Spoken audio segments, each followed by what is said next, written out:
सूरजपुर जिले के जनपद पंचायत भैया थान क्षेत्र अंतर्गत डबरीपारा और खुटरापारा के बीच गोबरी नदी पर बना पुलिया विगत जून के महीने में भारी बारिश के कारण पूरी तरह से क्षतिग्रस्त हो गया था। राष्ट्रीय राजमार्ग से 10-12 गांवों को जोड़ने वाली यह पुलिया को क्षतिग्रस्त हुए 2 माह से अधिक का समय बीत चुका था।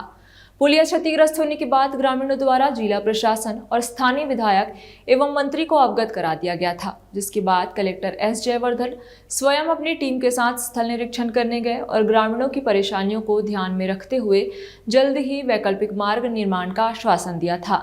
लेकिन 1 माह बीत जाने पर भी प्रशासन द्वारा कोई उचित कार्यवाही नहीं हुई तो ग्रामीणों ने पुनः कलेक्टर कार्यालय का घेराव कर ज्ञापन के माध्यम से 15 दिवस के अंदर उचित कार्रवाई की मांग की थी।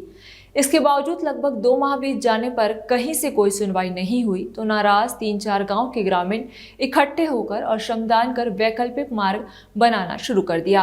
ग्रामीणों द्वारा स्वयं एकजुट होकर रास्ते का निर्माण करना कहीं न कहीं प्रशासनिक कार्यशैली को आईना दिखा दिया है। इस मामले में सबसे चौंकाने वाली बात यह है कि स्थानीय जनपद पंचायत सदस्य सहित पंचायतों के जनप्रतिनिधि और ग्रामीणों ने श्रमदान के साथ साथ आर्थिक सहयोग से वैकल्पिक मार्ग बनाने का फैसला किया है। अब देखना यह है कि खबर सामने आने के बाद जिला प्रशासन क्या कदम उठाता है। गांव के लोग माननीय कलेक्टर महोदय से मिले और यहां का निरीक्षण माननीय कैबिनेट मंत्री लक्ष्मी रजवाड़े जी के पति प्रतिनिधि के रूप में भी वो निरीक्षण किए, लेकिन इसके बाद भी ना इसमें कोई देखने वाला मिला, ना कोई सुनने वाला, ना कोई काम करने वाला मिला। पूरे गांव वाले परेशान हैं। उनके छोटे छोटे बच्चे नदी पार कर रहे हैं। बीमार लोग 30 किलोमीटर घूम के हॉस्पिटल पहुंच रहे हैं।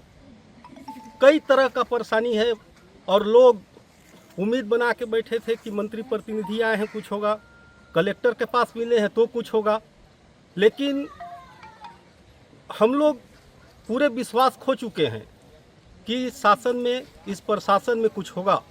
इसलिए आज पूरे गांव वाले एकजुट होकर और अपने श्रमदान के रूप में यहां वैकल्पिक व्यवस्था बनाने का काम कर रहे हैं। आज मैं भी जनपद सदस्य के नाते यहां पर आया और इनके परिश्रम और इनके दुखों को देखकर मुझे भी बहुत ज़्यादा दुख हुआ। इसलिए मैं अपने तरफ से 1 लाख यहाँ पर देने का मैं घोषणा किया हूँ और कल से हम लोग सब मिलकर गांव वालों के साथ और इस मार्ग को हम लोग चालू करेंगे। हम लोग पिछले 2 महीने से पुल टूट जाने के बाद हमारे ग्राम के जितने भी वासी हैं आज मिल के एक वैकल्पिक मार्ग का व्यवस्था कर रहे हैं। इससे पहले हम लोग कलेक्टर घेराव किए थे, वहाँ भी उसका कोई निराकरण नहीं निकला। तत्पश्चात माननीय मंत्री जी के पतिदेव भी यहाँ आए थे जब पुल टूटा हुआ था, उस टाइम भी वो आश्वासन देके बस चले गए। उसके बाद हम लोग दर बदर भटकते रहे, जिसका हम लोग का कोई फ़ायदा नहीं हुआ। आज हम लोग तीनों गांव के लोग आपस में मिलकर वैकल्पिक मार्ग का व्यवस्था कर रहे हैं। हम लोग को आज 2 माह से पुल टूटने के बाद डुमरिया और खुटरापारा के बीच में जो पुल है, बहुत परेशानियों का सामना करना पड़ा, जो कि हम लोग को सूरजपुर जाने के लिए किसी भी काम के लिए आज 15 से 20 किलोमीटर घूम कर जाना पड़ता था, जो कि शासन प्रशासन से हम लोगों ने आवाज़ उठाया, कलेक्ट्रेट में गए और मंत्री लक्ष्मी रजवाड़े जी के पति जी से भी गए, मगर हमारा कोई सुना नहीं। आज हम लोग इतना परेशान हुए कि कुछ भी समझ में नहीं आ रहा है, जबकि हमारे यही क्षेत्र के बासापारा, डबरीपारा के अपना विकल्प व्यवस्था बना रहे हैं।